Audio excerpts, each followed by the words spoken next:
Going to the gym made me a better developer, which sounds kind of ridiculous because how does being a meathead gym bro make you a better programmer? Well, I've been lifting consistently for about 10 years now, and I'm a software developer.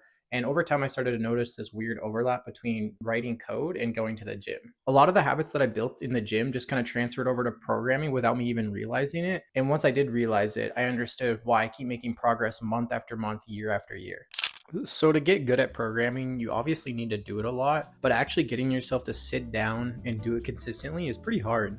You're learning new concepts, you end up being confused half the time, and a lot of it is honestly just boring. And this is where people usually start talking about motivation, like you need some deep reason to push through all of that. And I get that it makes sense on paper, but I don't think it actually holds up in practice. Motivation, as a lot of people know, is insanely inconsistent. It's there when things are exciting, but it disappears the second things get repetitive, frustrating, or even slow, which is basically what programming is most of the time. And the funny thing is, that's a lot like going to the gym. At first, you're super motivated, you want to lose weight, maybe get in shape, look better, whatever it is. You start going 5 days a week, waking up early, eating clean, but then a couple weeks go by and it's the same thing over and over again. And your brain starts negotiating with you. I'll skip today, I'll go tomorrow, I'll make it up later. And then that turns into going less, then less, and eventually just stopping altogether. Not necessarily because you don't care, but because it gets boring, hard, and progress slowed down. So what actually fixes that? It's honestly really simple. You just stop basing your actions on how you feel. You go anyways. Whether you feel good, bad, tired, motivated, it does not matter.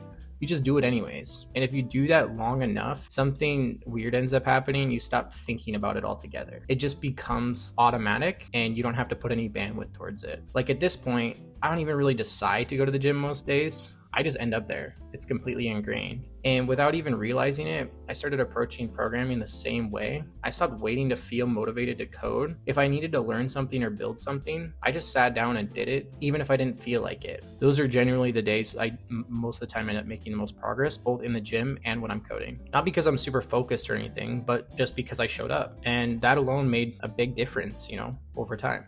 The next thing I took away from the gym is something that I've thought a lot about, and that's how important it is to have the right system in place. Because yeah, consistency matters, but doing the same thing over and over again does not guarantee progress, and it potentially could harm you. And I see this all the time in the gym. There are people who have been going for years, just as consistent as anyone, or perhaps like the same level of consistency as myself, working hard, putting in the time, and they don't look any different year after year. And I'm gonna be honest, to me, that's kind of crazy, because it's not that they aren't trying, it's that they don't have the right system in place to get results from the effort they're putting in. And every time I see that, it just reminds me that just doing the thing isn't enough. You need direction. You need some kind of structure that's actually aligned with your goal. Otherwise, you're just going to be spinning your wheels. And I started applying that same idea to programming. Instead of just randomly learning things or bouncing between topics, I started being more intentional, looking for people who actually know what they're doing, finding the most credible people in the domain I'm chipping away at, figuring out what the fundamentals are, and then just adjusting based on what works for me. And if something wasn't working after a while, I'd actually stop and reassess instead of just blindly continuing like a lot of people do. And I mean, I've been guilty of that in the past. And that shift 100% has potentially put me years ahead of other people who have done the same amount of work.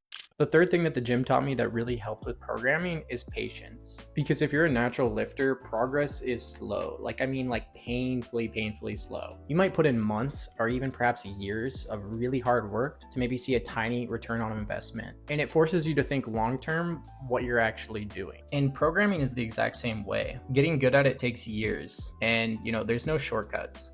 So being able to zoom out and understand that you're playing a long game makes a huge difference. It'll probably stop you from burning out. It stops you from constantly feeling like you're behind, and it lets you be okay with not being where you want to be yet, because you've already seen what happens if you just stick with something long enough. So yeah, none of this was intentional. I didn't go into the gym thinking it'd help me become a better developer. And now I'm starting to apply that mindset more consciously now when I'm building things, just showing up, keeping things simple, and thinking really long-term on things. It sounds really simple because it really is. More often than not, we need to be reminded more than we need to be taught. And honestly, I think these things have made a bigger difference than anything else.